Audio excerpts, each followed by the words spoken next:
नमस्ते बच्चों। आज हम अपने पाठ्यक्रम में से एक पद्य पाठ को देखने जा रहे हैं।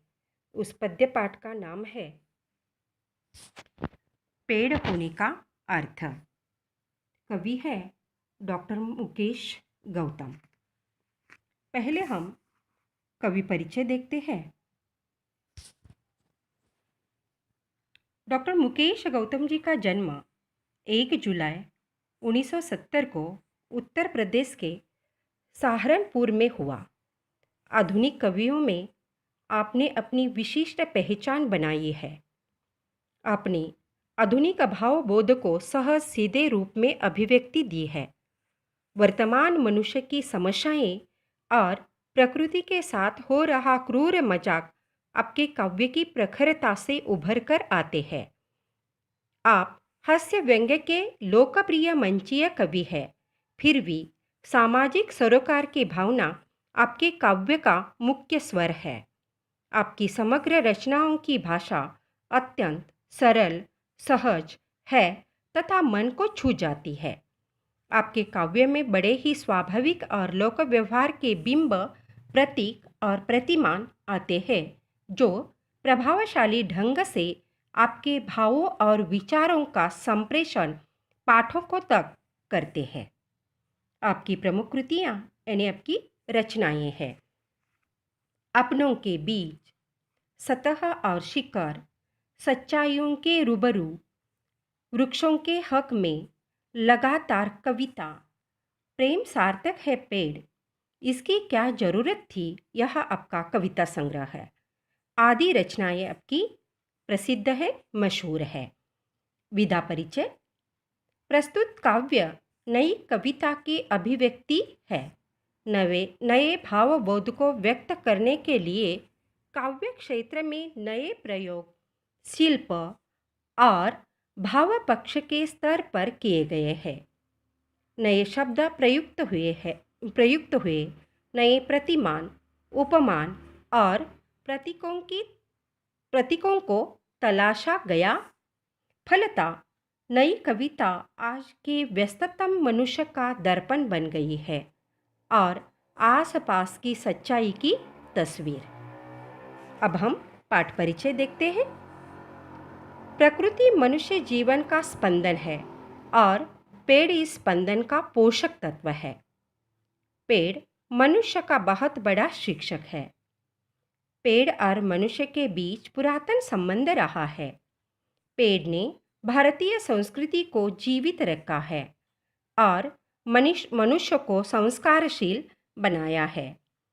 पेड़ मनुष्य को हौसला बढ़ाता है, समाज के प्रति दायित्व और प्रतिबद्धता का निर्वाह करना सिखाता है और सच्ची पूजा का अर्थ समझाता है।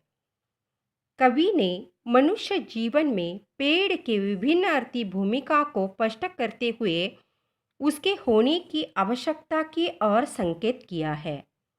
सब कुछ दूसरों को देकर पेड़ जीवन की सार्थकता को सिद्ध करता है। यह रहा कवि परिचय, उनकी प्रमुख रचनाएं, विधा परिचय और पाठ का परिचय। अब हम इस कविता का प्रकट वाचन के साथ साथ आशय भी देखेंगे। वैसे तो कविता 3 भागों में बटी हुई है।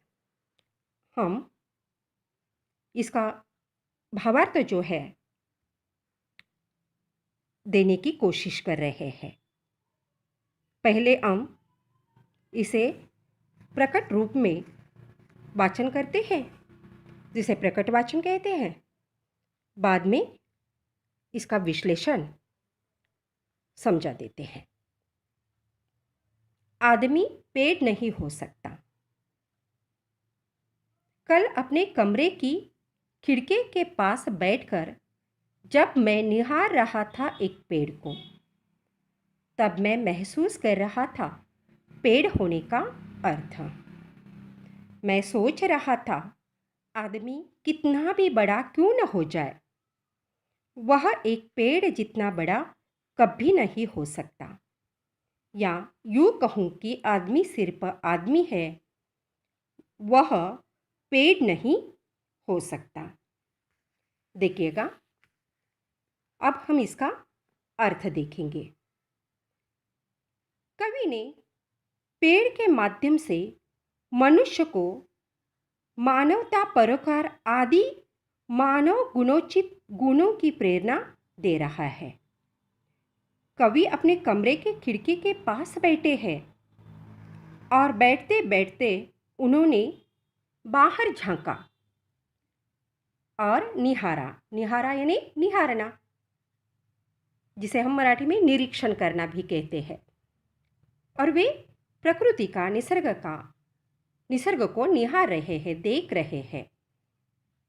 तब उनके मन में अनगिनत विचार आ गए एक पेड़ को देखकर।